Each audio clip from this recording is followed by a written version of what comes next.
मी बनवणार आहे हिरव्या वाटाण्याची भाजी।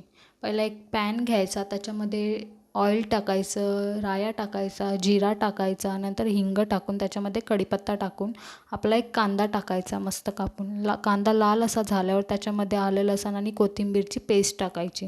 पेस्ट अशी शिजवून झाल्यावर त्याच्यामध्ये एक टमाटर टाकायचा, नंतर लाल तिखट, गरम मसाला, हळद, अजून चण्याचा मसाला असा टाकायचा। त्याच्यानंतर मसाला असा 2 ते 3 मिनटं शिजवून झाल्यावर त्याच्यामध्ये एक बटाटा टाकायचा।